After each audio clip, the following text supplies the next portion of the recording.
ሰላም እጅጉን የተወደዳችሁና የተከበራችሁ የአሁን ስፖርት አድማጭ ተመልካቾቻችን እንደምን ዋላችሁ። የዕለተ ሐሙስ የከሳት ስፖርታዊ መረጃዎችን ከአሁን ስፖርት ይዘን መጥተናል። ከሀገር ውስጥ እስከ ባህር ማዳው በርካታ መረጃዎችን ነው ይዘን የቀረብ ነው። የኢንተርናሽናል ብሬክ ማለቁን ተከትሎ እንግዲህ ተጫዋቾች ወደ የክለቦቻቸው ተመልሰዋል። በተለይም በእንግሊዝ ፕሪሚየር ሊግ ከነገ ጀምሮ የሚደረጉ ተጠባቂ ጨዋታዎች አሉ። በሱፐር ሰንዴይ እንግዲህ የሚደረገው የሊቨርፑልና የማንቸስተር ዩናይትድ የላንክሻየር ደርቢ ተጠባቂ ጨዋታ ነው። ከዚህም በተጨማሪ ቅዳሜ አርሰናል እንዲሁም ደግሞ ማንቸስተር ሲቲ ጨዋታ እንዳላቸው ይታወቃል። አርሰናል ምሽት 1 ሰዓት ተኩል ላይ የሚያደርገው ጨዋታ ተጠባቂ ጨዋታ ነው። ከሜዳቸው ውጪ የሚያደርጉት ጨዋታ እንዲሁም ሌሎች መረጃዎችን በስፋት የምንመለከት ይሆናል። ዛሬ በወጡ ትኩስ መረጃዎች መሰረት እንግዲህ ማንቸስተር ዩናይትድ ከካርሎስ ባሌባ ይልቅ አዳም ዋርተን ላይ ሊጠነክር እንደሚችል ነው ፋብሪዚዮ ሮማኖ እየገለጸም የሚገኘው። ማንቸስተር ዩናይትዶች አሁንም ቢሆን የአማካይ ስፍራ ተጫዋቾቻቸውን እንግዲህ ለማጠናከር ብዙ ሙከራዎችን እንደሚያደርጉ መረጃዎች እየወጡም ይገኛሉ። ስለ ሞሴስ ካይሴዶ እንዲሁም ደግሞ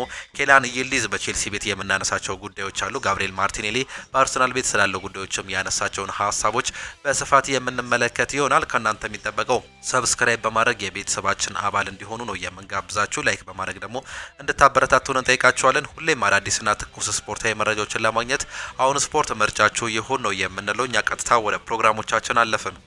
ከዋና መረጃዎቻችን ስንጀምር ቅድሚያ አርሰናልን እንመለከታለን። ጋብሪኤል ማርቲኔሊ ሀሳቡን ይሰጣል። ሚኬል አርቴታ ሁልጊዜ ከኔጋ ጥሩ ግንኙነትም አለው። ባለፈው የውድድር ዘመን ብዙም መጫወት ባልቻልኩበትም ጊዜ ቢሆን ሄጄ እድል እንዲሰጠኝ አረጋግጦልኛል ሲል ነው ሀሳቡንም የገለጸው። ያገኘሁትን እድል በመጠቀም በጣም ደስተኛ ነኝ፣ ይህን ክለብ በእውነት ወድጄዋለሁ ሲል እንዲሁ ጋብሪኤል ማርቲኔሊ ይናገራል። በተለይም በአምናው የውድድር ዘመን እንግዲህ በርካታ ጨዋታዎች ላይ ስህተት ሲሰራ የነበረው ብራዚላዊው ጋብሪኤል ማርቲኔሊ በዚህ ዓመት ግን ለአርሰናል ምን ያህል ጠቃሚ እንደነበር እንግዲህ ያለፉትን 4 ጨዋታዎች ማስመልከትም ችሏል። በቋሚ አሰላለፍ ውስጥ በገባባቸው ወይም ደግሞ ተቀይሮ በገባባቸው ወሳኝ ጨዋታዎች ላይ በተለይም በአውሮፓ ቻምፒየንስ ሊግ ላይ ራሱን ማሳየቱን ተከትሎ እንግዲህ ወደ ቋሚ አሰላለፍ እየተመለሰም ይገኛል። በአርሰናል ቤት እጅግ በጣም ደስተኛ ነኝ ሲል ነው የሚገልጸው። ሌላኛው ቼልሲ በክረምቱ ለኬላን ይልዲዝ ዝውውር ያቀረቡትን የ67 ሚሊዮን ዩሮ ዋጋ ጥያቄ ወድቅ ቢሆንም አሁንም ተስፋም አልቆረጥም ሲል ጋዜጣ ዴሎ ስፖርት እያስነበበም ይገኛል። የተጫዋች እንግዲህ ከእንግሊዝ ፕሪሚየር ሊግ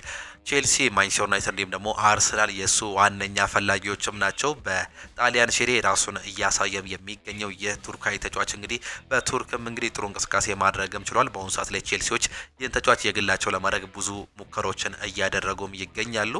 እንደ ካይሴዶ ላሉ ምርጥ ተጫዋቾች ብዙ ክለቦች ሁልጊዜ ትኩረት ይሰጣሉ። ነገር ግን ካይሴዶ በቼልሲ እጅግ በጣም ደስተኛ ነው። ወኩሉን የቀየረው ዝውውር አይደለም። ቼልሲዎች ገንዘብ ጭማሪ ሊያደርጉለትም ይፈልጋሉ። ነገር ግን አሁን ላይ ከፍተኛ ደሞዝ እንዲሁም ደግሞ ረጅም ኮንትራት ስለሚሰጡት ለተጨማሪ ጊዜያት አይቸኩሉም ሲል ፋብሪዚዮ ሮማኖ ስለ ሞይሰስ ካይሴዶ እየገለጸም ይገኛል። በርካታ ክለቦች አሁንም ቢሆን ሞይሰስ ካይሴዶን ይፈልጉታል። ነገር ግን ተጫዋቹ በቼልሲ ቤት እጅግ በጣም ደስተኛ ነው። እዚህም በመቆየቱ እጅግ በጣም ደስተኛነቱን እየገለጸም ይገኛል። ሌሎች ክለቦች ቢፈልጉትም እሱ የሚሄድ ምንም አይነት ፍላጎት እንደሌለው እየገለጸ እንደሚገኝ ነው መረጃዎች እንዲሁ በአሁኑ ሰዓት ላይ የሚያስነብቡን። ሜሰን ማውንት ከሊቨርፑል ጋር ስላለው ጨዋታ ሀሳቡን ይሰጣል። ለሁሉም ቡድኖች ትልቅ ግጥሚያ ነው። ከሜዳ ውጪ የሚደረግ ከባድ ይሆናል። ነገር ግን ዝግጁ ነን፣ በሚቀጥሉት ቀናት በደንብ መዘጋጀት አለብን ሲል ይገልጻል። ነገር ግን ሁላችንም በጣም ጓጉተናል። ሁሉም ተጫዋቾች መጫወት የሚፈልገው የጨዋታ አይነት ነው ሲል ሜሰን ማውንት ይናገራል። ለእንግሊዝ ብሔራዊ ቡድን ጨዋታ ያላደረገው እንዲሁም ደግሞ ያልተመረጠው ሜሰን ማውንት ካሪንግተን እንግዲህ ብዙ እንቅስቃሴዎችን እንዲሁም ደግሞ ልምምዶችን ሲያደርግ እንደነበር ከዚህ በፊት ጋዜጦችም እየዘገቡም ይገኙም ነበር። በአሁኑ ሰዓት ላይ ሁሉም ተጫዋቾች መመለሳቸውን ተከትለው ራሳችንን ማጠናከር አለብን፣ ለአንፊልዱ ጨዋታ ራሳችንን ዝግጁ ማድረግ አለብን፣ እሁድ ለማሸነፍና ለማሸነፍ ብቻ ነው የምንሄደው ሲል ሀሳቡንም ገልጿል። ለሁላችንም ትልቅ ጨዋታ ነው ሲል ነው የሚገልጸው። እንግሊዛዊ አማካይ ሜሰን ማውንት የእሁዱ የላንክሻየር ደርቢ ፍልሚያ ለሁሉም ክለቦች ትልቅ መልእክት እንደሚኖረውም ነው የገለጸው። ጨዋታው ለሁላችንም እጅግ ትልቅ መልእክት አለው። እኛ ከሜዳችን ውጪ ነው የምንጫወተው፣ ይህንን ነገሩን ከባድ ያደርገዋል። ሆኖም ለፈተናው ዝግጁ ነን ሲል ይናገራል። ከጨዋታው በፊት ባሉን ጥቂት ቀናት ዝግጅት አጠናክረን መቀጠልም አለብን። ሁሉም ክለቦች የትልቅ ታሪክ እንዲሁም ደግሞ ስኬት ባለቤት ናቸው። እናም በሁለቱም ትልልቅ ክለቦች መካከል በሚደረገው ጨዋታ ላይም የትኛውም ዓለማችን ላይ የሚገኝ ተጫዋች መሳተፍ እንደሚፈልግ ግልጽ ነው ሲልም ይናገራል። ጨዋታውን አሁንም ቢሆን ለማሸነፍ እንሄዳለን ሲል ነው የሚገልጸው።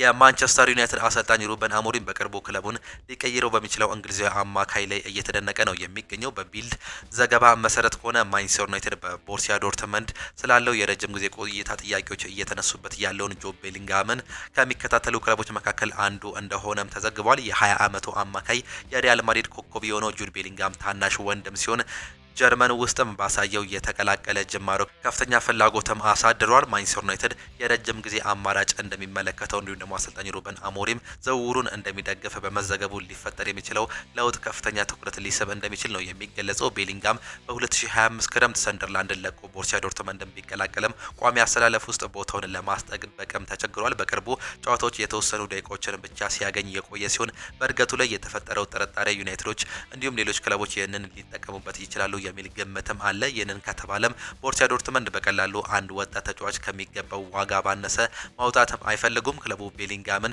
ለማስፈረም ከፍተኛ ሀብት ያለው ሲሆን ኢንቨስትመንቱ እንዲሁም ደግሞ ቦሩሲያ ዶርትመንድና በአውሮፓ ያሉ ተወዳዳሪ ምኞትን ለመጠበቅም እንደሚፈልጉ ነው የሚገልጸው። ይህም ደግሞ ቀያዮቹ ሰይጣኖች ወይም ደግሞ ሬድ ዴቪልስ እሱን ለማስፈረም ከወሰኑ ጥቅም ሊሰጣቸውም ይችላል። የነሱ አማካይ ክፍል የማስፈረም እቅዶች በኦልድ ትራፎርድ ውስጥ ማዕከላዊ ሚና ሊያደርግም የሚችልበት እድል እንዳለ ነው የሚገልጸው። ሆኖም ግን በርካታ መሰናክሎችም ይቀራሉ። እንደ ክሪስታል ፓላስ ካሉ ሌሎች ክለቦች ጋር የሚወጣው ፍክክርም እጅግ በጣም ከባድ መሆኑ ነው መረጃዎች በስፋት እያመላከቱም የሚገኙት። ከዚህ ጋር በተያያዘ እንግዲህ ማንቸስተር ዩናይትድ ከካርሎስ ባሌባ ይልቅ አዳም ዋርተን የማንቸስተር ዩናይትድ ተቀዳሚ ኢላማ መሆኑን ትላንትና እንዲሁም ደግሞ ዛሬ በወጡ መረጃዎችንም ተመለከተን። አሰልጣኝ ሩበን አሞሪም የአዳም ዋርተንን ቀጥተኛ የወደፊት ኳስ የማቀበል ብቃትንም ያደንቃል ሲል እንዲሁ ፒተር ሆልና ፋብሪዚዮ ሮማኖ እየገለጹም ይገኛሉ። የተጫዋች በበርካቶቹ የእንግሊዝ ክለቦች ይፈልጋል። ማንቸስተር ሲቲ፣ ሊቨርፑል እንዲሁም ደግሞ ቼልሲን የመሳሰሉ ክለቦች የዚህ ተጫዋች ፈላጊ ቢሆንም ሪያል ማድሪድም እንግዲህ ከስፔን ይህን ተጫዋች የማግኘት ከፍተኛ ፍላጎትም አለው። አዳም ዋርተን በክሪስታል ፓላስ ቤት እያሳየው የሚገኘው አስደናቂ አቋም በአሁኑ ሰዓት ላይ በአሰልጣኝ ሩበን አሞሪም በሚቸገሩት የመሃል ክፍል ላይ ፍቱን መድኃኒት ሆኖም ይታሰባል። በዚህም የተነሳ በአሰልጣኝ ሩበን አሞሪም አሰላለፍ ስርም አዳም ዋርተን ፍቱን መድኃኒት ተብሎ ስለሚታሰብ ምናልባትም ከካርሎስ ባሌባ ይልቅ እሱን የመምረጥ ፍላጎት እንዳላቸው ነው እየተገለጸ የሚገኘው። ምንም እንኳን በአሁኑ ሰዓት ላይ ይፋዊ ጥያቄ እንዲሁም ደግሞ ይፋዊ ድርድር ባይኖሩም በጥር የዝውውር መስኮት አሊያም ደግሞ በክረምት የዝውውር መስኮት ይህን ተጫዋች የግላቸው ለማድረግም ይሞክራሉ። ክሪስታል ፓላሶች በአሰልጣኝ ኦሊቨር ግላስነር ስር እጅግ በጣም ጥሩ እንቅስቃሴ እያደረጉ የሚገኙ ክለቦች ሲሆኑ በጥር የዝውውር መስኮት ግን ይለቁታል ተብሎ እንደማይጠበቅ ነው መረጃዎች እያሳዩም የሚገኙት። ከዚህ በፊት እንግዲህ በርካታ ክለቦች ለዚህ ተጫዋች ጥያቄ ቢያቀርቡም ሊሳካላቸውም አልቻለም። በጥር የዝውውር መስኮትም የመሆን እድል እንደሌለው ነው የተገለጸው። ማንቸስተር ዩናይትድ ግን ምንም ይሁን ምን ለዚህ ተጫዋች ያላቸውን ፍላጎት ከፍ በማድረግ እንግዲህ በጥር አሊያም ደግሞ በክረምት የዝውውር መስኮት የግላቸው ለማድረግ ይሞክራሉ ሲሉ አሁን የወጡ መረጃዎች እያመላከቱን ይገኛሉ። ምናልባትም እንግዲህ ካርሎስ ባሌባ በዚህ ዓመት እያሳየው ያለው ደካማ አቋም ከማንቸስተር ዩናይትድ ራዳር ውስጥ ሊወጣም ይችላል። የማንቸስተር ዩናይትዱ አጥቂ ጆሹዋ ዚርክዚ በጥር የዝውውር መስኮት ክለቡን ሊለቅ ይችላል። የጣሊያኑ ክለብ ሮማ እንዲሁም ደግሞ ኮሞ የሱን ፈላጊ ማግኘትም ይፈልጋሉ። ዘታይምስ የወጣው ዘገባ እንደሚያመላክተው ከሆነ የብሔራዊ ቡድን ስራውን ወደ ትክክለኛ መስመር ለመመለስ ማንቸስተር ዩናይትድን መልቀቅ ሊያስብበት ይችላል ሲል ይዞት የወጣው መረጃም ያሳያል። የ24 ዓመቱ ተጫዋች በቅርቡ ከኔዘርላንድ ብሔራዊ ቡድን ውጪም ቀርቷል። እናም በመጪው የዓለም ዋንጫ የመሳተፍ ስጋትም አለበት። የኔዘርላንድስ አሰልጣኝ ሮናልድ ኩማን በቅርብ ጊዜ ጆሹዋ ዚርክዚ ያልተጫወተባቸው በቋሚነት ባለመጫወቱ እንደሆነ ነው የሚገልጹት። ኮማን እንዲህም ብሏል። ብሮን እንዲሁም ደግሞ ጆሹዋ ዚርክዚ የሚጫወቱት እንዲሁም ጉዳት ያጋጠማቸው አይመስለኝም ወይም ደግሞ ተዘዋውሯል። በመጨረሻም ብዙ ከተጫወቱ አማራጮችም ይቀጥላሉ። እኛ ግን ከዚህ ውጪ እየተመለከተን ነው ሲሉም ተናግረውም ነበር። የ24 ዓመቱ ወጣት ስራውን ወደ ትክክለኛው መስመር ለመመለስ ይፈልጋል። እናም መደበኛ እድሎችን ይፈልጋል። ወደ ጣሊያን መመለስ ለሱ ተስማሚ ሊሆንም ይችላል። ለቦሎኛ ምርጡ እግር ኳስ ተጫውቷል። እናም ህጋዊ በደንብም ያውቁታል። በሮማ ወይም ደግሞ በኮሞ ላይ ፈጣን ተጽዕኖ መፍጠርም ይችላል። ማንቸስተር ዩናይትድ በመንገዱ የመቆም እድል የላቸውም። እሱ ለነሱ ቁልፍ ተጫዋችም አይደለም። እናም እሱን ለመሸጥ እንዲሁም ከመነሻው የተወሰነ ገንዘብ ለማግኘት ይፈልጉ ይሆናል። ቀድሞንም በቤንጃሚን ሴስኮ ኢንቨስትም አድርጓል። ቀድሞንም ይህን ነገር ማድረጋቸው ነው የተመለከት ነው። እናም በሳምንት 150,000 ፓውንድ የሚከፈለው የኔዘርላንድ ኢንተርናሽናል በዚህ ሲዝን ወደ መደበኛ እድሎች የማግኘት እድልም የለውም። ለሱ ለመቀጠል ተስማሚም ይሆናል የሚሉ መረጃዎች ይወጣሉ። ጆሹዋ ዚርክዚ ለማንቸስተር ዩናይትድ በ53 ጨዋታዎች 7 ግቦችን እንዲሁም ደግሞ 3 አሲስቶችን ማስመዝገብም ችሏል።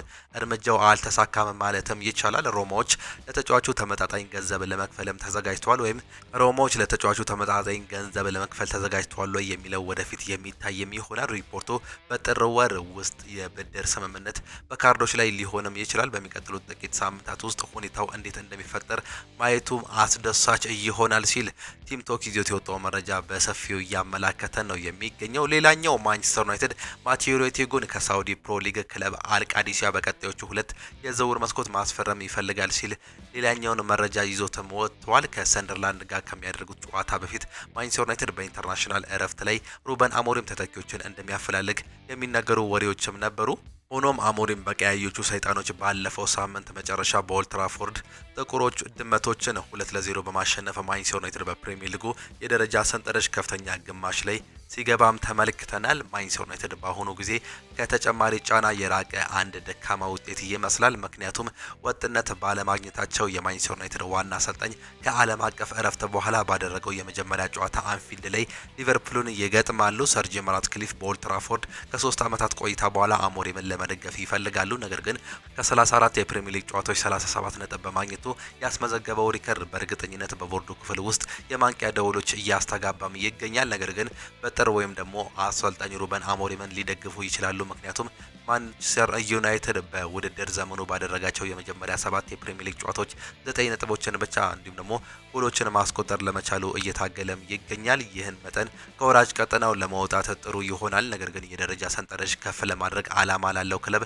ቀያዮቹ ሰይጣኖች በቡድኑ ተጨማሪ ጎሎችን ያስፈልጋል። አሁን ደግሞ የስፔኑ ህትመት ፊጂአስ ማንቸስተር ዩናይትድ በመካከለኛው ምስራቅ ከሚገኘው የበለጠ አስደሳች ኢላማን ለይቷል በማለት ለቤንጃሚን ሴስኮ የተወሰነ ፉክክር ለማድረጉም ገልጿል። ማንቸስተር ዩናይትድ ባለፈው ክረምት ከአታላንታ ወደ ሳውዲ ፕሮ ሊግ አልቃዲሲያ የተዘዋወረውን ማቴዎ ሬቴጉን በቅርበት እየተከታተለ ሲሆን የእጩ መስመራቸውን ለማጠናከር የእጩ ዝርዝር ውስጥ ጨምረውታል ሲል ነው ይዞት የወጣው መረጃ የሚያሳየው። የስፔኑ ጋዜጣ አክሎም ሪፖርቶች ማንቸስተር ዩናይትድ ለመፈረሙ ከ50 እስከ 60 ሚሊዮን ዩሮ ወይም ደግሞ ከ44 ሚሊዮን ፓውንድ እስከ 52 ሚሊዮን ፓውንድ ሊከፍል እንደሚችልም ይገምታል። ይህ አሃዝ አልቃዲሲያ ከከፈሉት ጋር ሲወዳደር ግን ጥሩ ድርድር ካደረጉ ሊያሳምን ይችላል ሲል ነው ይዞት የወጣው መረጃም የሚያሳየው። የእንግሊዙ ክለብ ሬቴጉን አሁን ላይ የአጥቂ አማራጭ ጋር የሚያሟላ ወይም ደግሞ የሚወዳደር ተጫዋች አድርጎም ይመለከቱታል። የቅርብ ጊዜ ጥሪቶችን ይህንን ይደግፋሉ። ሬቴጉን በሳውዲ ፕሮ ሊግ ባደረጋቸው 4 ጨዋታዎች 3 ጎሎችን ሲያስቆጥር በጣሊያን ባለፉት 4 ዋንጫዎች ማጣሪያ ጨዋታዎችን 4 ግቦችን እንዲሁም 4 አሲስቶችን አስመዝግበው ነበር። ዣን ፊሊፔ ማቴታ ከማንቸስተር ዩናይትድ ጋር የተገናኘ ሌላኛው አጥቂ ሲሆን ፊጂያስ ስለ ቀያዮቹ ሰይጣኖች ፈረንሳዊ ኢንተርናሽናል አጥቂ ራዳር ላይ አድርገውታል። ይህም ሌላኛው ከማንቸስተር ዩናይትድ ጋር የሚነሳው ስሙ የሚነሳ ተጫዋች መሆኑን ነው ፊጂያስ ይዞት የወጣው መረጃም የሚያሳየው።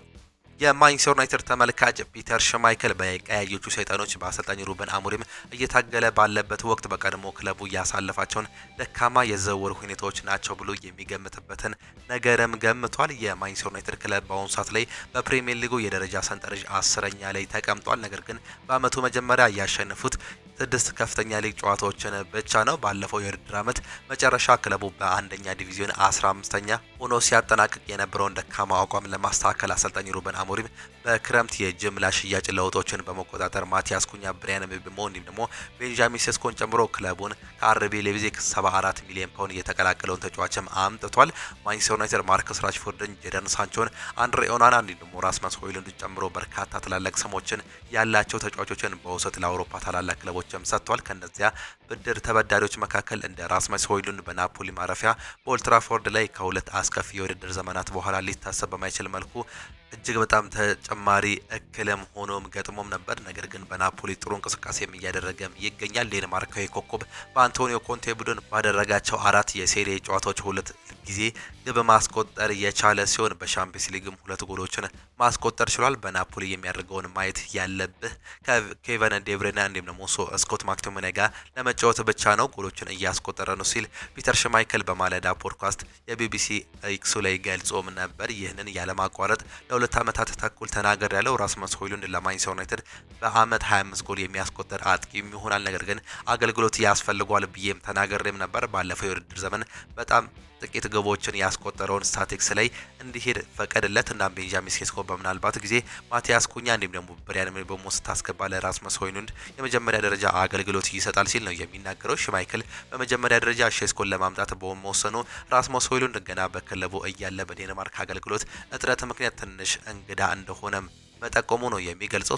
6 ቁጥር ሊኖረን ይገባል ከሌለን 70 ሚሊዮን ፓውንድ በሴስኮ ላይ ታወጣላችሁ እናም የግብ ጠባቂ ቦታም አለ ሲል ፒተር ሽማይክልም ይናገራል። የማንፈልገውን ሰው ለምን አስገባን?